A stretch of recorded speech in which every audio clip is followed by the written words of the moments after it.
My childhood sweetheart stood me up for the 99th time. Feeling heartbroken, I grabbed some beer to drown my sorrows and fell into a man's arms. You came at the right time. I'm looking for a handsome guy. Then I kissed him without any hesitation. When I woke up the next day, I fled in a hurry and even forgot to change back into my own clothes. Looking at the obviously men's style shirt on me, my childhood sweetheart took off his coat with red eyes and questioned me. Are you going to change it yourself? Or do you want me to help you take it off? Hello, everyone. Welcome to my channel. Subscribe us to read wonderful stories every day. Now the story begins. On Charlie's birthday, I, who had always been a straight-A student, lied that I was sick and skipped half a day of class, just to give him a surprise. After finally finishing the decoration, I dialed that phone number full of joy, but was interrupted by a woman's voice. Charlie, can you stay with me today? The next second, Charlie's impatient voice came through.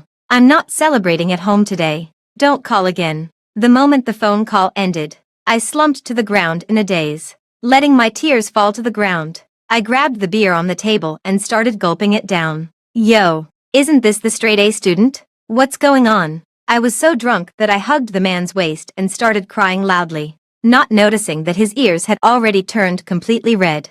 The more I thought about it, the angrier I got. I raised my head, held his face in my hands, and said seriously, "Spend time with me. I'll support you." A moment of surprise flashed in the man's eyes. Then, the corners of his lips curved, and he picked me up around the waist. You said it. Don't go back on your word. I was so jolted by his sudden action that my stomach churned, and I started struggling on his shoulder. Hurry. Let me go. The man instantly tightened his hand around my waist and let out a muffled groan. Don't move around. Before I could hear the rest of his words, I vomited all over him. Finally, I felt relieved. The morning sunlight was a bit blinding. I stretched my arms, still wondering why my whole body ached just from drinking. When I turned my head, I saw the handsome guy beside me sleeping soundly with the quilt half covering him. The man was tall, about 1.8 meters. He had broad shoulders and a narrow waist. His bangs lay obediently over his eyes, softening the sharpness of his features. Most importantly, he was shirtless, and the quilt loosely covered his abdominal muscles. I'm in trouble. I went too far when I was drunk. I didn't have time to tidy up my clothes. I grabbed my pants and ran, not even noticing that my bus card had fallen to the ground. Half of the reason was that I was running away in a hurry, and the other half was because of the dreaded 8 a.m. class. I finally rushed all the way to the classroom and just managed to catch the roll call. I felt relieved and found a seat by the side to sit down. Phew, I made it just in time. As soon as I sat down, I noticed the pants that I had been dragging along all the way. When I looked down, I also noticed the loose white shirt hanging on me. In an instant, the scene from that morning came crashing back to me mercilessly. Before I could finish recalling what had happened last night, Charlie came over with Molly in his arms. Smiling, he frowned when he saw my disheveled appearance. Natalie, you. I closed my eyes. It was just my luck that the person I least wanted to see showed up. Molly squinted her eyes and looked me up and down. Then, she pretended to be innocent and looked at Charlie, adding fuel to the fire. This shirt doesn't seem to fit well. Could it be your boyfriend's? After saying that, she pretended to cover her mouth in panic, waved her hand at me, and there was no hiding the schadenfreude in her eyes. Sorry, sister. I didn't mean to. Charlie looked at me in silence. Suddenly, he pulled out a faint smile. Who is he? His tone was like that of giving an order to a dog.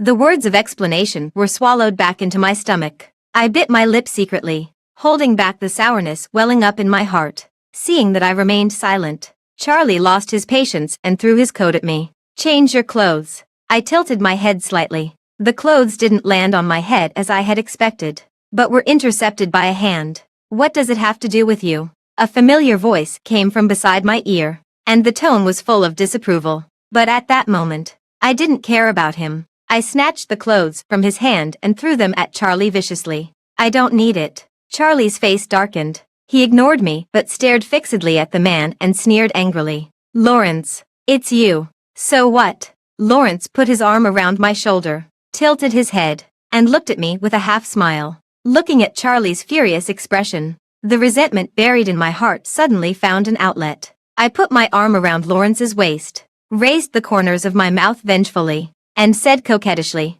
"Why did you take so long to come?" Lawrence paused for a moment, raised his eyebrows, and the curve of his lips carried a hint of cunning as he looked at me with great interest. Charlie's eyes instantly turned cold and he stared at me. "Natalie, you'd better not come and beg me." I suppressed the heartache that felt like a knife stabbing, held back my tears, and looked at him, but I still couldn't help it. "Charlie." Charlie pulled Molly's arm and walked away without looking back. Instantly, tears fell uncontrollably like pearls with a broken string. Lawrence glanced at me out of the corner of his eye, cupped my face in both hands, lifted it gently, and his tone was far from gentle. "Don't cry." I was already feeling sad, and seeing him like this made me even angrier. I burst into tears. Lawrence saw that his consolation was useless. He helplessly pulled my head gently into his arms. "Why do you always cry when you see me?" Charlie was my childhood sweetheart and the person I had been secretly in love with for many years. There had never been a shortage of girlfriends around him. Because of this, I had thought about giving up.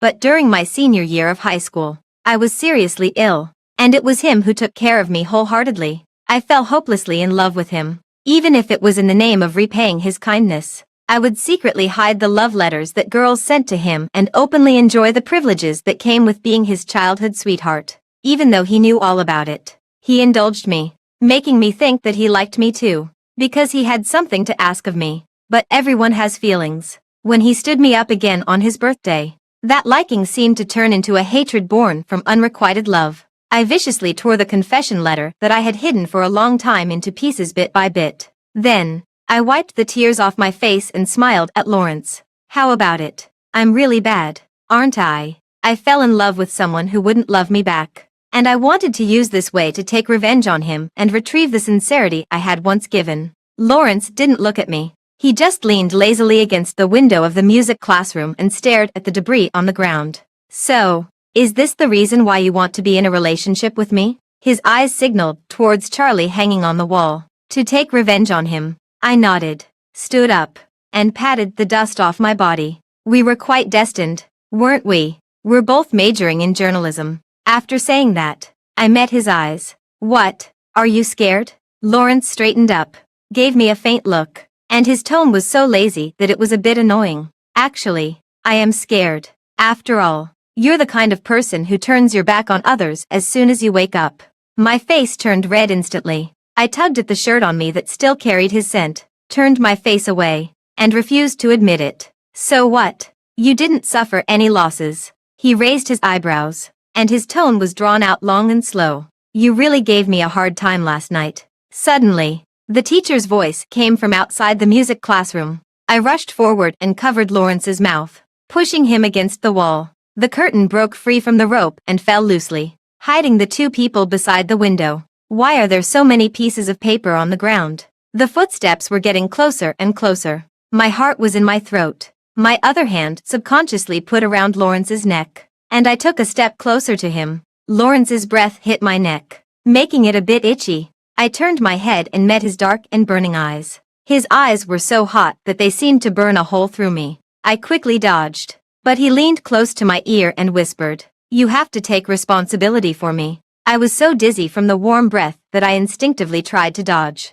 Unexpectedly, I slipped and pulled his collar as I fell sideways. Lawrence instinctively put his arm around my waist. Whoosh! The curtain was pulled open. I was half lying on Lawrence's body. The white shirt slowly slid down half of my shoulder, and Lawrence's hand held my waist tightly. The teacher stood there in a daze for half a second and instantly took out his phone. I'm doomed. Not long after, the steamy story of Lawrence and me spread like wildfire on the campus forum. Although I was called to the counselor's office and given a lecture, what I cared more about was Charlie's reaction. As soon as I came out of the office with my head down, Lawrence deliberately blocked my way. When I actually bumped into him, he lazily raised his head and smiled. "Why do you think I'll help you?" I couldn't really say why, but it seemed that from the first time I saw Lawrence, I had a premonition, but I wouldn't admit it. As long as it wasn't Charlie, I seemed to be able to handle the situation with ease. I deliberately took a step closer to him and hooked my index finger around the necklace around his neck.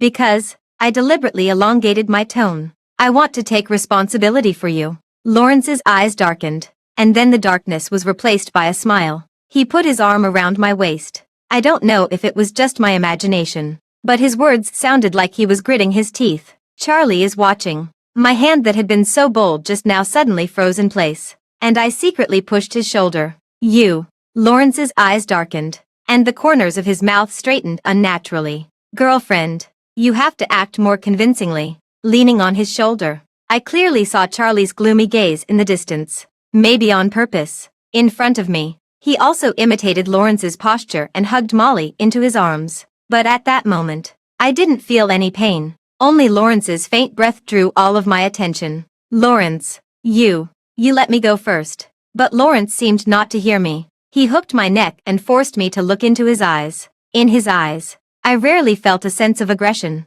He slowly closed the distance between our noses inch by inch. At that moment, time seemed to stand still. I didn't even notice that my heart was already beating wildly. My every move was controlled by him. But he didn't get any closer. He just stopped at a certain point and looked at me quietly. Instantly, Molly's sobbing came to my ears. Charlie, wait for me. But I no longer had the mood to care about anything else. I was only focused on the fox spirit in front of me. The next second, the corners of Lawrence's eyes curved slightly, and then he lowered his head and laughed softly. I was still immersed in the previous atmosphere and patted his head in confusion. What are you laughing at? Lawrence didn't answer me. He just flicked my forehead, then gave me a deep look, smiled, and waved his hand. See you tomorrow, girlfriend. This is so strange. Are you saying that you're with that guy who skipped class in our department? Susan looked at me in disbelief, and the potato chips in her hand spilled all over the ground.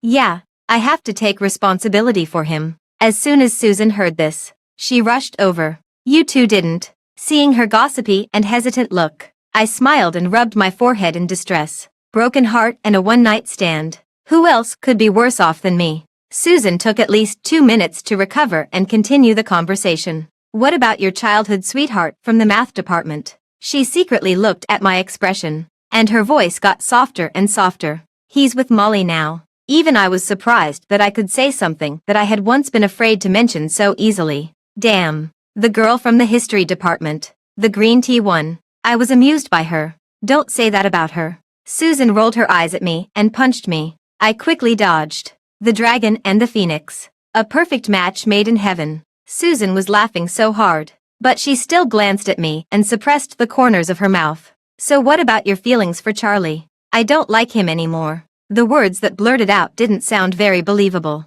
But if we really talked about how much I liked him, there probably wasn't much left. Do I hate him? It doesn't seem to matter anymore. As soon as Charlie was mentioned, Lawrence's triumphant smile flashed in my mind. Susan looked at my red ears and smiled meaningfully. Who are you thinking about? Your ears are all red. I quickly blocked her inquiring gaze and moved to the side. We were just having fun when a message suddenly popped up on my phone, and the smile on my face instantly faded. It was from Charlie. Gathering tonight. Below it was the address of the hotel. He was still like this, bossing me around, thinking that I would still cling to him like before. My fingers paused on the chat interface for a long time. I deliberately sent a cute little rabbit emoji. Dear. Kiss. Then I instantly recalled it and changed it to an okay. After a long time, a question mark was sent from the other side. I let out a sigh of relief and started to tidy up my hair. Mentally prepared for what was to come, I took a deep breath outside the private room and gently pushed the door open.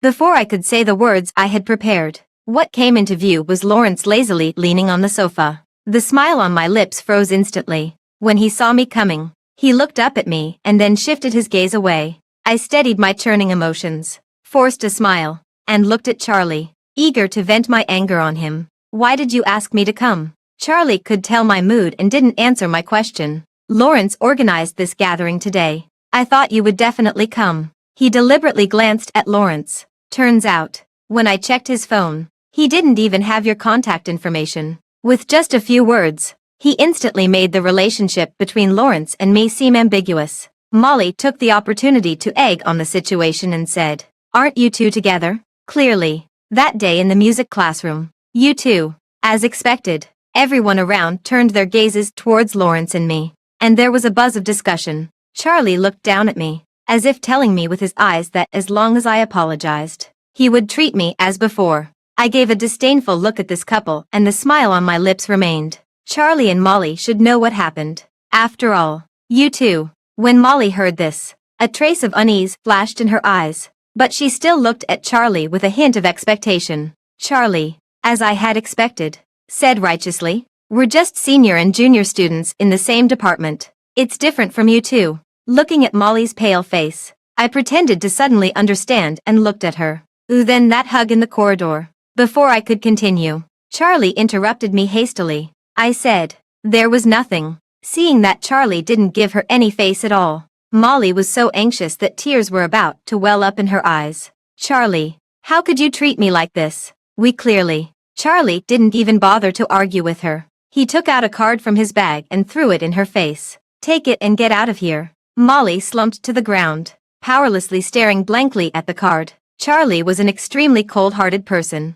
I knew that he had only gotten close to Molly because he coveted the influence of her father. And coincidentally, Molly was a vain girl who was obsessed with love. But now, he couldn't afford to lose me just for her. A small fry, because if he wanted to establish himself in his family, he couldn't do without the support of my father. He was just trying to use his usual method of manipulating me, thinking that I would admit my mistake and obediently be his tool. Too bad. I didn't want to anymore. Charlie didn't spare Molly another glance. He turned to look at me and, rarely, softened his tone a bit. "Natalie, I know it's a misunderstanding, but I want to hear your explanation." What a clever move to turn the tables. I pretended to look at him with a hint of regret. When I noticed the look of triumph in his eyes, I walked straight towards Lawrence. Lawrence had his head lowered, but he didn't resist my approach. Ignoring his strange behavior today, I gently lifted his head and, in front of everyone, sat on his lap with my back to him.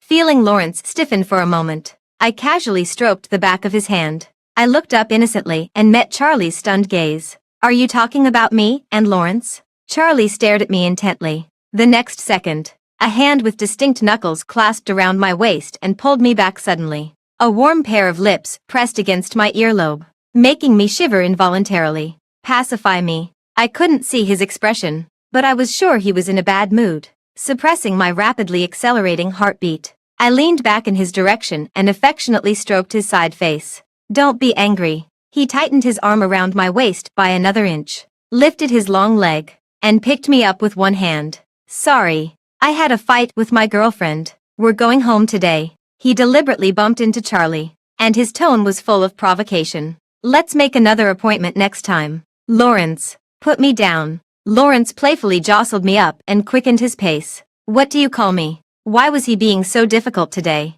I patiently patted his back, trying to soothe him. "Lawrence, please, can you put me down?" Lawrence's laughter mixed with the sound of the wind, making it a bit indistinct to me. "I can't hear you." Lying on his shoulder, I couldn't tell where we were going at all, but I could vaguely guess his intentions. Although we were both adults, we weren't that close yet. Were we? Was he going to just start without any discussion? I quickly shook my head and started flailing my arms and legs again. "Lawrence, you." The next second, Lawrence supported my back and gently put me down on the ground, but his eyes avoided looking at me. "We're here." I turned my head and saw that it was the dormitory. I should have felt relieved, but I couldn't manage a smile. Why did I feel a bit disappointed? Lawrence didn't say anything more, but stood firmly in place, as stubborn as a post. I decided to speak first. "Lawrence, what's wrong with you today?" Upon hearing this, Lawrence's fidgeting stopped for a moment,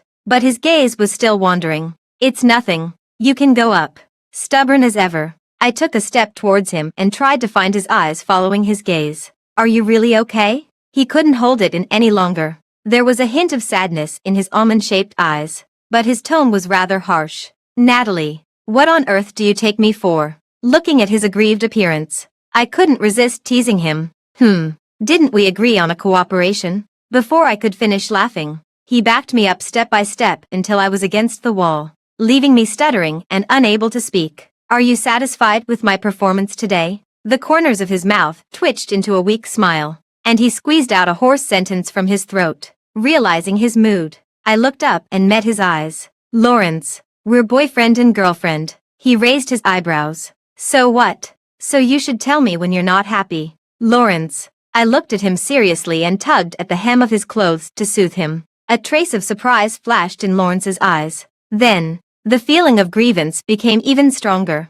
He lowered his head and hesitated for a long time before gently pressing his forehead against mine and murmuring softly, "Charlie told me." I responded to his closeness and nodded.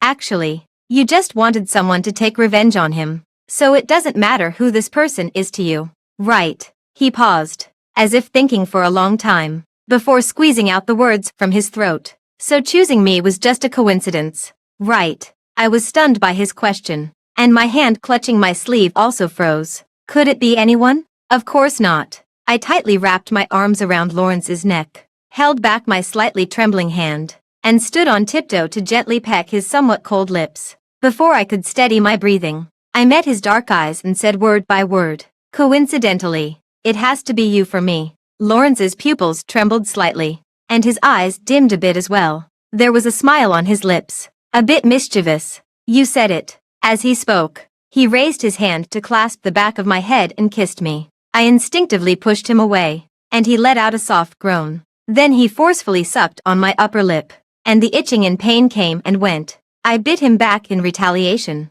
and soft gasps escaped through the gaps between our lips and teeth, creating an ambiguous and embarrassing atmosphere. He didn't stop until I tasted the metallic tang of blood. He raised his bright eyes. "You really have to take responsibility for me now, Natalie." I don't know why, but I always felt that his voice became more affectionate. "We've already been so intimate. Why do you still care about this?" His face turned completely red in an instant, and even his neck had a faint blush. I thought he was shy and was about to tease him again, but then I heard him stammering as he tried to explain. "Actually, that day when we..." Before I could react, I gave him a playful look. "Are you still shy? We didn't sleep together." He closed his eyes, and I opened mine wide. "You vomited all over me that day, and I closed my eyes while changing your clothes." His voice got softer and softer until it finally faded away. I thought I would be angry, but instead, I let out a sigh of relief. I blurted out something out of the blue.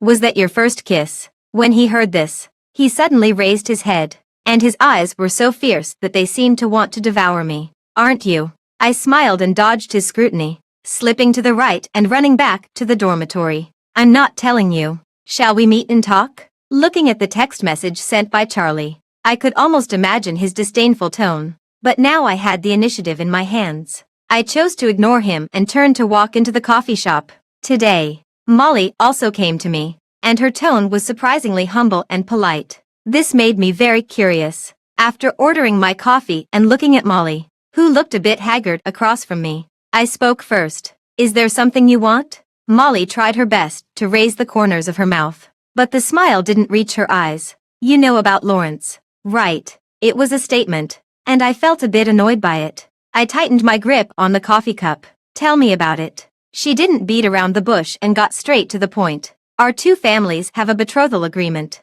We were supposed to get married in an arranged marriage. It was only because I insisted on being with Charlie that it was delayed until now." Seeing my expression, the smile that had been on her lips finally spread to her eyebrows, and she was extremely proud. "I hope you and Lawrence. That's not your only purpose, is it?" I lowered my head and used the action of drinking coffee to hide the emotions in my eyes. The smile on her lips faltered a bit. "Of course, as long as you break up with Charlie completely, I naturally won't pester Lawrence." I was a bit curious about the confidence she had to threaten me. Was she betting that I was as hopelessly in love as she was? I pretended to be a bit embarrassed and met her somewhat urgent gaze. "What does it mean to break up completely?" It seemed that she saw an opportunity, and there was excitement in Molly's eyes. "As long as you delete him from all your contacts and then stop." I shook my head and put on an expression as if I was sacrificing myself bravely. "Why don't we invite our families to have a meal together? In this way, we can clear up all the misunderstandings." Seeing her hesitant look, I patiently guided her. "In front of the elders, it's also good to give each other some guarantees. Don't you think so? Besides, with everyone watching, Charlie definitely won't treat you like that again." Sure enough, at the mention of Charlie, Molly's eyes lit up, but she still pretended to reluctantly agree on the surface. "Humph." She took the bait. I lowered my head and sent a message to Charlie on the sly. "Let's do it on the weekend." At the usual place. Looking at Charlie's. Okay. Reply. I curved the corners of my eyes. The good show was about to begin. Recently, Lawrence had been very clingy. Although we were both majoring in journalism, I was as busy as a dog, going out for practical work everywhere every day, while he would follow me around all day long and I couldn't get rid of him. Once when I was interviewing a handsome guy, he stared at the guy like a jealous woman, and in the end, he scared the guy away. I was so angry that I scolded him a few times, and he ignored me for 2 whole days.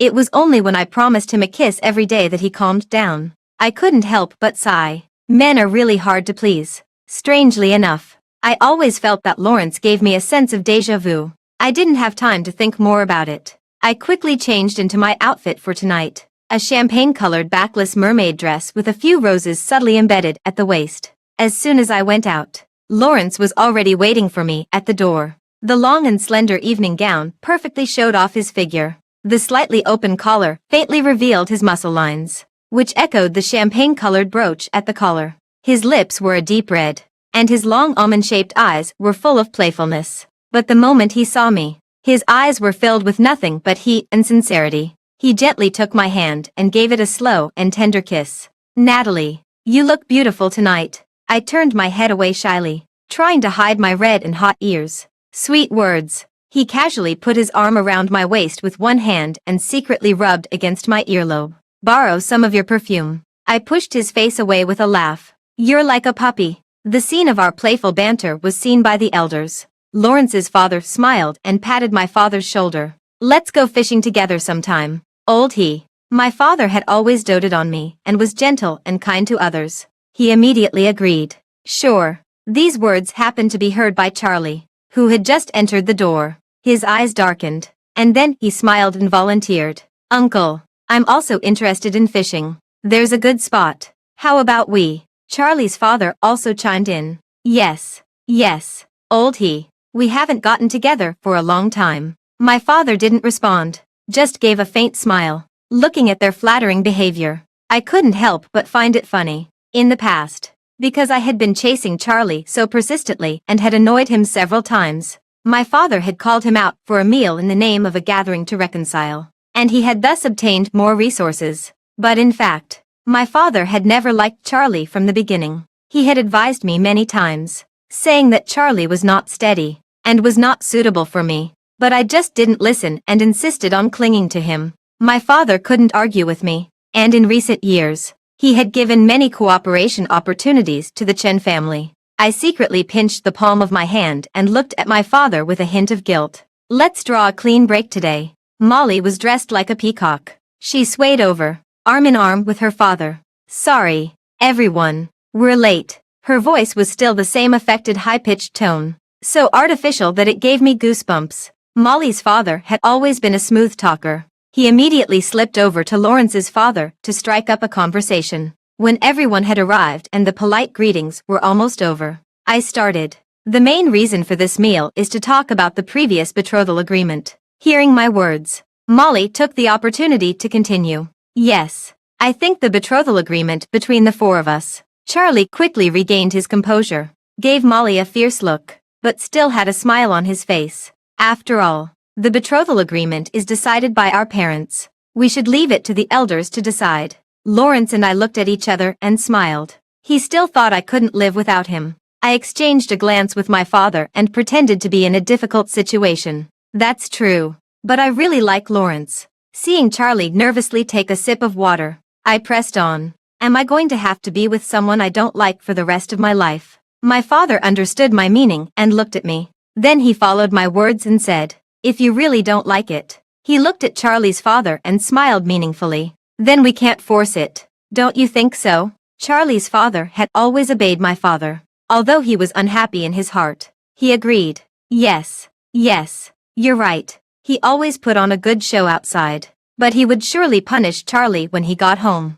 But they all deserved it. Charlie wouldn't admit defeat so easily. He moved the ring on his middle finger, and the tiny diamonds reflected the light from the ceiling. Natalie, stop being angry with me. Okay. For the first time in all these years, I saw pleading in his eyes, and I also saw myself from the past, groveling and servile. If you don't want to be restricted by this betrothal agreement, then we can cancel it. His eyes looked extremely sincere, and even Molly beside him seemed a bit restless. Let's start over. For a moment, I was somewhat moved, because I seemed to see the Charlie who used to protect me tenderly again. But I could also clearly see the calculation hidden behind this tenderness. Charlie, stop joking with me. I pretended to pout as if I was embarrassed and nestled into Lawrence's arms. You know I was just kidding before. It took me so much effort to catch up with the person I like. Don't make things difficult for him. Charlie's face turned ugly, but he couldn't find anything to say for a moment and could only look at me in silence. Molly pressed on with the attack. Brother Lawrence, what do you think of our arranged marriage when we were children? The corners of Lawrence's mouth curved up, and he immediately replied, it doesn't count. Molly affected a sweet voice, looking satisfied. I'll listen to you. My father looked at the situation and gave Lawrence's father a meaningful look, and Lawrence's father immediately understood. Lawrence, you brought this little girl here. What does that mean? Lawrence secretly put his arm around my waist from behind and tilted his head to rub my forehead affectionately. I'll listen to whatever Natalie says. He hooked the corners of his mouth, but his eyes were fixed on Charlie. I'd even be her live-in husband if she wants. Lawrence's father pointed at Lawrence with a look of being disappointed in someone's lack of progress or success. But he also smiled and didn't object. My father was amused and joked to Lawrence's father. You two are so affectionate in front of others. Lawrence's father shook his head helplessly. Taking this opportunity, Molly's father finally managed to speak up.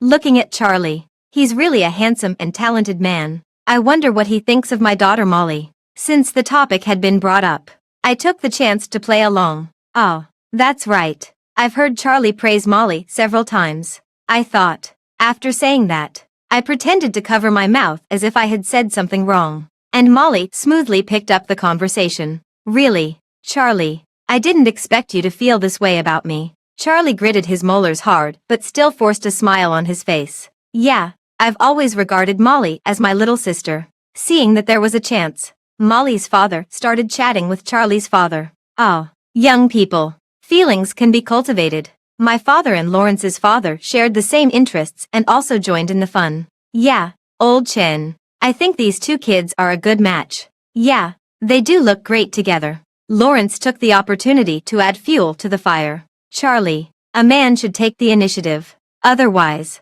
you won't be able to win over your wife. He gestured towards me leaning in his arms and gave Charlie a mischievous smile. Charlie was so angry that he couldn't say a word. And Charlie's father couldn't refuse on the surface either. Molly was a bit embarrassed by the teasing but still looked at Charlie with anticipation. Then Charlie, please take care of me in the future. Charlie was in a foul mood, and there was a hint of contempt and disdain in his slightly narrowed eyes. Sure. The dinner party ended happily. On my way back from the restroom, Charlie suddenly blocked me on the way and pulled me into a dark corner. Although the light was dim, I could clearly see his fierce and paranoid expression. He forcefully pinned my hands down and grabbed my neck, but there was no trace of a smile on his lips. Natalie, don't be with him. I was too lazy to struggle. I tilted my head back and looked at him with a smile. What does it have to do with you? He suddenly laughed out loud, his shoulders shaking slightly up and down. I just looked at him quietly without making a sound. Natalie, stop fooling around. He tightened his grip on my neck. You still like me? I was so angry at his assertive statement that I laughed. Who gave you the confidence? Charlie, who do you think you are to me? Watching the warmth in Charlie's eyes fade little by little, I even stood on tiptoe to make it easier for him to hold me. Just a dispensable dog. Suddenly, it seemed to hit a sore spot for him, and the strength of his hands holding me tightened little by little. I just don't want you anymore now. Charlie suddenly lunged at me as if he had gone crazy, trying to bite my lips. The next second, he was kicked away by Lawrence. Where did this rabid dog come from? The morning sunlight was a bit blinding. I stretched my arms, still wondering why my whole body ached just from drinking. When I turned my head, I saw the handsome guy beside me sleeping soundly with the quilt half covering him. I quickly called the police and told my father and the others to chase after him. When we got to the scene, Charlie had already been beaten to a pulp.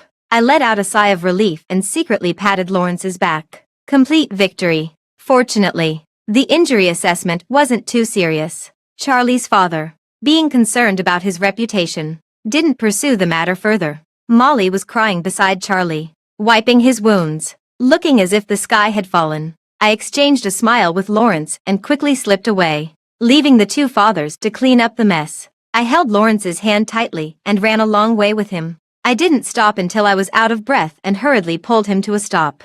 When I was so out of breath from running, all the troubles in my mind seemed to disappear in an instant. I looked up at him with bright eyes. He was leaning on his knees with his head down. Suddenly, he knelt down on one knee. I stood up straight in a daze. Before I could catch my breath, all I could feel was my heart beating faster and faster. "Natalie, would you like to be my girlfriend?" When I heard this, I didn't know whether to be happy or sad for a moment. "Wait, what do you mean? What about what we had before? It doesn't count." He looked up seriously and gently opened the ring box. "This is the official one now." The warmth in my heart spread to my eyebrows and turned into a smile of happiness. I let him put the ring on my index finger and smiled as I replied to him, "Yes, I would." The moment Lawrence stood up, he put his arm around my waist and twirled me around in the air. "Come on, let's go home." I smiled and put my arms around his neck. Okay, the end of the full text.